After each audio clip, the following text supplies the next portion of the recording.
10월 3일부터 10월 11일까지 캐나다로 단풍을 보고 왔습니다. 퀘벡과 그 여러 국립공원들, 캐나다는 단풍이 절정을 이룬 시기였고요.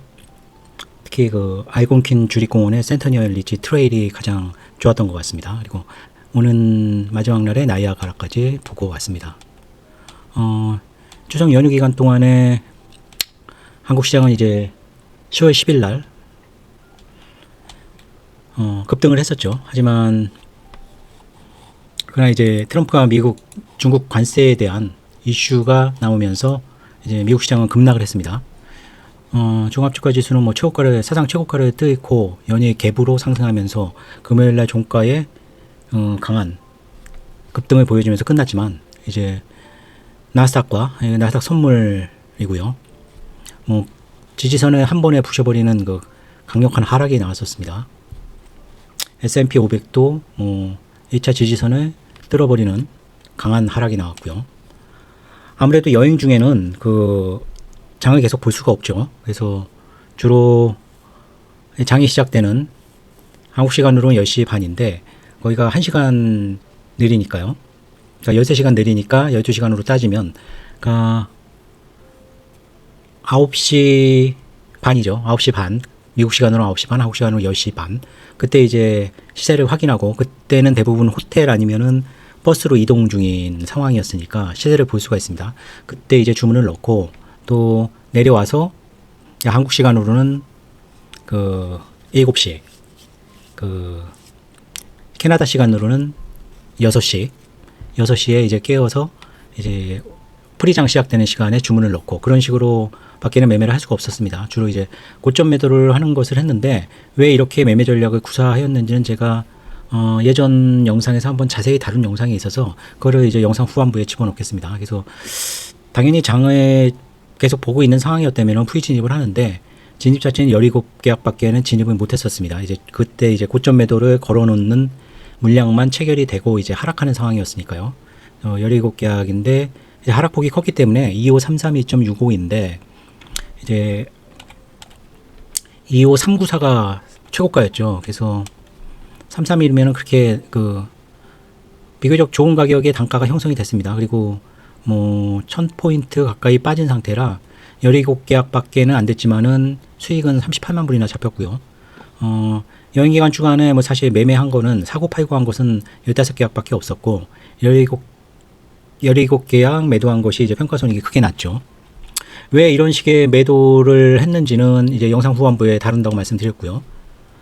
이 내용입니다. 이 내용은 영상 후반부에 다룰 것이고, 당장 이제 월요일 날 한국은 급등했는데 이제 미국은 빠진 상태죠. 그러니까 그냥 이 사우스 코리아 그 MSCI 한국물만 봐도 마이너스 3%가 됐죠. 거의 6% 이상의 갭이 발생된 상태이기 때문에 아마 월요일 아침에 그 정도의 갭이 발생되면서 시작되지 않을까 생각합니다. 향후 시장 방향은 이제 바이럴 관점에서 보면은 이 악재도 돌발성 악재라 이제 단기적으로 하락 조정을 겪겠지만 다시 재상승하면서 최고점을 다시 뚫을 것이다. 이게 이제 바이 쪽에 뷰를 가진 사람이 생각할 수 있는 거고요. 이런 시나리오가 진행되려면 이 트럼프가 이제 중국에다 그 관세 100% 운운하고 시진핑과 정상회담 안 하겠다 이런 것들, 단순 힘겨루기라면은 이런 방향으로 갈 수도 있을 겁니다. 그리고 만약에 이게 미중 관세 협상에 계속 좀 안 좋은 뉴스가 계속 나오거나 이렇다면은 이제 10월 9일이 최고점이 될 수도 있겠죠. 나스닥이나 미국 시장이요. 한국은 10월 10일이 최고점이 될 수도 있겠고요. 가능성은 어느 게 맞다고 그 예측을 한 다음에 그에 따라서 매매를 하는 것은 별로 제 스타일이 아니고, 실제 이제 미중 관세 협상의 진척 상황을 보면서 조절을 해야겠죠. 그 와중에 이제 또 다음 주에 CPI, PPI 실업률 같은 것들이 나오는데, 이것들이 셧다운 때문에 정확하게 나올지는 잘 아직 모르겠습니다. 파악을 아직 못 해가지고요. 그것도 이제 중요한 변수가 될 거고요. 어쨌든 셀이란 것이 큰 조정 없이 상당히 많은 상승을 한국장이나 미국장이나 보였기 때문에 단기적으로 최고점이 될 수도 있다는 생각입니다. 하지만 이걸 이제 병옥점이 최고점을 찍고 내려가는 상황이라고만 시나리오를 짜고 매매를 하면 안 될 것이고, 가장 중요한 것은 역시 빅스 지수를 보면 될 것 같습니다. 빅스가 이제 엄청나게 올라가서 21.66인데 이게 일단 20 아래로, 그러니까 10대로 떨어지면은 이제 19나 18, 17 이렇게요. 떨어진다면은 단기적인 악재로 볼 수 있을 테고, 여기서 이제 떨어지지 않고 오히려 상승이나 20을 계속 하회하지 못한다면은 조금 심각하게 장을 봐도 될 것 같습니다. 그래서 월요일 날 당장 7시에 열리는 나스닥 선물 오픈 하는 거와 이제 8시 반에 한국장이 이제 예측가가 나오겠죠. 선물 예측가가. 그리고 필라델피아 반도체 지수가 6% 이상 급락했기 때문에 한국장이 최근 주도주인 반도체가 과연 어느 정도 하락 출발해서 회복할 수 있는지 아니면 하락으로 계속 될지 그것도 중요한 것이고요. 비트코인도 급락을 했었죠. 비트코인 상황이나 아니면 원자재는 사실 이렇게 과거의 제 경험으로 보면 원자재가 이렇게 좀 상승에 동참하지 못하고 올라가는 그 장은 또 처음이었기 때문에 물론 AI와 뭐 원유나 천연가스 같은 원자재와 조금 괴리가 있다고 보면 그렇게 생각할 수 있지만 아무튼 과거의 상승량과는 많이 다른 양상을 보이고 오히려 원유나 이런 것들은 단기적인 바닥권에 있는 상황이기 때문에요. 원자재도 좀 하락을 한 상태이기 때문에 뭐 같이 전부 봐줘야 될 것 같습니다. 종합적으로. 그리고 다음 주에 발표되는 CPI, PPI 실업률까지. 그동안은 계속 뭐 차트를 보면 계속 꾸준히 올라갔죠. 그 트럼프가 관세 이제 처음에 나왔던 것이 이제 4월 5일 뭐 그렇게 나오면서 7일에 저점을 찍었었죠. 나스닥은. 하지만 이제 보시는 것 같이 이제 이때는 좀 큰 조정이 있었지만 중간에 거의 큰 조정이라고 할 수 없이 계속 바이 쪽의 전략으로 가진 사람이 계속 승리를 하는 장세였기 때문에 현재 상태가 뭐 그러니까 지금 너무 뭐 퍼가 높다든가 뭐 밸류에이션이 고평가되어 있다든가 여러 가지 악재들 관세에 대한 악재나 뭐 이런 것들 모든 악재나 비관론들이 이미 묻혀 있는 상태죠. 그러니까 AI 버블인 거는 다들 사람들이 인식을 하는데 유동성도 좋고 그냥 이대로 장이 계속 가는 거 아니냐라는 바이 전략이 계속 각광을 받는 시대였기 때문에 다음 주에 힘을 잃었던 비관론이 화요일 날 또 IMF에서 보고서도 나오고요. 이런 것들이 어떻게 반영될지는 일단 월요일 오전장을 보면 어느 정도 윤곽이 잡힐 수 있을 거라고 봅니다. 당연히 이제 나스닥 선물을 청산하거나 매도 포지션을 청산하거나 한국장도 이제 주도주들이 이게 요약이 됐는데 반도체와 조선 뭐 이게 월요일 아마 상당한 그 교체 매매가 일어날 겁니다. 저도 이제 좀 더 많이 분석은 하지 않았지만은 이 주도주들의 월요일 오전 상황을 보면서 털어낼 것 종목들은 털어내고 편입시킬 종목들은 다시 편입시키고 늦지 않게 댓글 투자 전략에 바로바로 올리도록 하겠습니다. 종목 수익률은 뭐 금요일 날 급등을 했기 때문에 이제 여행 가기 전보다 많이 올라간 상태고요. 거의 14.6%이고 대부분의 종목이 플러스이고 제일 이제 큰 게 이제 미국 반도체 인버스 주식이죠. 마이너스 9%. 하지만 이게 월요일 날 어느 정도 상승을 할 거라고 봅니다. 수익률 순으로 보면 조금 더 분명해지겠죠. TAB나 이제 코미코, 뭐 이스페타지스 보면은 반도체와 SK 하이닉스 같은 것도 이제 25%고요. 조금 늦게 편입시킨 삼성전자도 13%고요. 반도체와 로봇주들이 좀 수익 상위권에 있고요. 조선주나 방산주들은 조금 주춤한 상황이었죠. 그리고 이 아래에 있는 이제 관광 카지노 관련주나 비만 관련주나 이런 주식들은 마이너스권에 있는 상태입니다. 네이버도 편입시키고 조금 하락을 했지만은 다시 이제 7%대로 올라선 상황이고요. 월요일 날은 상당히 큰 교체 매매가 일어날 거라고 생각이 됩니다. 이것은 이제 보유 종목에 대한 그 이름별로 정리를 세팅을 한 거고요.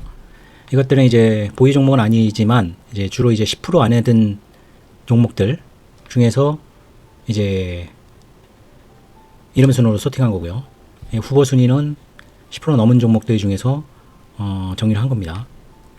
새로 편입시키지는 않았기 때문에 아마 월요일 상황을 보고 이것은 상당히 많이 변동이 있을 겁니다. 변동이 크면은 제가 게시판에 다시 이것들은 올리도록 하겠습니다. 경제지표는 15일, 16일, 17일에 CPI, PPI 실업률이 발표되고요. 뚜렷하게 말씀을 오늘 영상에서 드릴 수는 없지만 가장 중요하게 보는 것은 빅스이고 나스닥 선물이나 한국장의 예측가와 초반 이제 한 9시 반까지 한국장 상황 그리고 뭐 일본장이나 그리고 유럽장 열리고 비트코인이나 뭐 원자재 시세 종합적으로 판단을 해서요. 댓글 투자 전략에 일단 제가 가진 나스닥 선물 셀 포지션을 청산을 하게 되면은 아마 셀이 계속 지속적으로 유지될 거는 아니라는 판단을 했다고 보실 수는 있을 겁니다. 물론 제 판단이 틀릴 수도 있고요. 그리고 한국 주식에 대해서도 단순히 교체 매매가 아니라 이게 고점이라고 생각이 되면은 매도 주문이 많이 나갈 수도 있고요. 이것도 당연히 월요일 댓글 투자 전략에 올려드리도록 하겠습니다. 네, 아직 여행 갔다 와서 충분히 장을 분석하지 못해서 더 많은 정보를 드릴 수는 없지만 뭐 월요일 오전 장에 저는 예측을 해서 미리 시나리오를 짜서 그것대로 매매하는 스타일이 아니라 어떤 조건들을 분석해서 어떤 조건들이나 그것들이 시장에서 어떻게 움직이는지를 보고 대응해서 매매하는 스타일이기 때문에 월요일에 올려드리는 데크의 투자 전략을 참조하는 것이 더 좋을 것 같습니다. 그래서 추석 연휴도 잘 쉬고 오셨을 테니까 이번 주는 높은 수익 계속 올리실 수 있도록 저도 열심히 노력할 것이고, 네, 모든 분들 좋은 성과 올리시기를 기원하겠습니다. 영상 후반부에는 그 나스닥 선물 매매 전략에 대해서 지난 영상에서 한번 다루었던 내용을 다시 한번 복습하는 차원에서 다시 영상을 합쳐서 올리도록 하겠습니다. 감사합니다. 최근에 제가 하는 나스닥 선물의 투자 전략은 상승장에 지금 그 나스닥이 있는 위치가, 그러니까 미국 시장의 위치가 상승장의 후반부인가 하락장의 초기인가, 이건 사실 알 수가 없죠. S&P 같은 거는 계속 상승을 하기 때문에 지금 상승장의 후반부일 수도 있는 거고요. 하락장의 초기일 수도 있죠. 이런 하락장 초기라면 이제 장중에 이렇게 고가 그 고가라는 것이 이제 제가 생각하는 강력한 저항선 부근에다 주로 걸어 놓습니다. 한 계약에서 5계약 정도요. 그래서 고점을 찍고 빠르게 떨어지면은 이제 고점 매도가 되는 것이고, 거기서 이제 고점을 찍고 저렇게 체결돼서 알람이 일어나면 그냥 깨어나서 더 많은 물량을 체결시켜서 물량을 구축하는 그런 전략으로 가고 있습니다. 제가 낮에도 한국장을 매매하는데 밤에도 계속 깨어 있어서 매매를 할 수 없기 때문에 이런 전략을 쓰는 겁니다. 그러니까 이런 전략을 지난주에 거의 매일 쓰니까 저게 일상적으로 저렇게 매매하나 보다라고 생각하겠지만, 이런 장중에 이제 잠들면서 위에다 주문을 대놓는 주문은 사실 굉장히 위험하죠. 그러니까 특히 지난 8월 달에 4월 달이었죠. 그 관세 유예가 나타나면서 나스닥이 12%인가 올라가는 날, 이런 날 한 2%, 3% 위에다가 고점 매도라고 주문을 대놓으면 관세 유예 트럼프가 그 트윗을 날리는 순간 이미 5, 6% 올라가 버리면서 마진콜이 날 수도 있는 상황이었죠, 이때. 그러니까 이런 돌발 호재가 가능한 시기에는 이렇게 고가 매도를 주문을 내놓으면 안 됩니다. 아니면 지표 발표가 대부분 지표 발표가 이제 9시 반이나 10시 반에 있으니까요. 지표 발표가 이제 있거나 FOMC 같은 게 있을 때는 이렇게 위에다 걸어놓고 이런 거는 굉장히 위험하죠. 이거는 어떻게 보면 이게 위로 계속 신고가를 뚫거나 위로 많이 올라갈 수는 없겠다라고, 그리고 혹시라도 저항선을 터치해도 아마 한 0.5%에서 2% 정도 도로 하락을 할 것이다라고 믿으니까 이런 전략이 가능한 겁니다. 그리고 많은 분들이 왜 숏만 고집을 하느냐, 숏과 롱이 이렇게, 그러니까 매도 쳤다가 다시 밑에서는 롱으로 다시 매수했다가 이렇게 하는 것이 오히려 수익이 더 좋지 않느냐. 이렇게 보면은 목요일 날에는 롱으로 하는 게 더 좋았죠. 하지만은 왜 숏만 계속 하냐 하면은 사실은 이게 그 돌파를 쓰기는 좀 어려운 장입니다. 그러니까 아래쪽으로 강하게 내려가든지 위로 올라가든지인데, 이런 비추세의 박스권에 갇혀 있으면은 저점 매수 고가 매도 전략이 좋은 전략으로 보일 수가 있습니다. 그렇게 하면 수익이 나니까요. 하지만 그렇게 하다가는 이렇게 4월 달에 이런 하락에서 이제 많이 여기서 박스장에서 계속 갇혀 있으면 한 2포인트, 3포인트만 떨어져도 저가 매수를 하고 싶은 유혹이 생깁니다. 하지만 그것이 이제 박스가를 하향 돌파하는 상황이기 때문에 그럴 때 이제 저가 매수에 들어가게 되면 이런 상황에서 이제 저가 매수가 들어가는 거죠. 요런 4월 달. 그러면 이렇게 큰 하락을 맞이할 수가 있는 리스크가 있습니다. 그러니까 제가 드리는 이 말씀의 요지는 박스장에서 저가 매수, 고가 매도의 전략을 하는 것보다는 내가 하방을 노린다면은 계속 꾸준히 고가 매도 전략으로 해서 하방을 먹는 전략이 맞습니다. 괜히 이제 저가 매수, 고가 매도 하다가 저가 매수를 했는데 그게 이제 하향 돌파가 되면서 큰 하락이 나오면 계속 숏을 노리다가 오히려 롱으로 이제 큰 손실이 나는, 과거에 제가 그런 실수를 굉장히 많이 저질렀습니다. 그러니까 비추세 박스 구간에서 고가 매도, 저가 매수 이걸 반복하는 전략은 이 박스를 하향 돌파할 때 이제 저가 매수 했다고 나는 생각을 했지만 그게 이제 하락의 시작에 롱을 잡는 그런 커다란 그 오류를 범할 수가 있기 때문에 숏을 노릴 때는 롱이 지금 들어가면 롱으로 먹을 수 있겠다라는 강력한 확신이 들어도 오히려 고점의 최대까지 기다리는 그런 전략을 취하고 있습니다.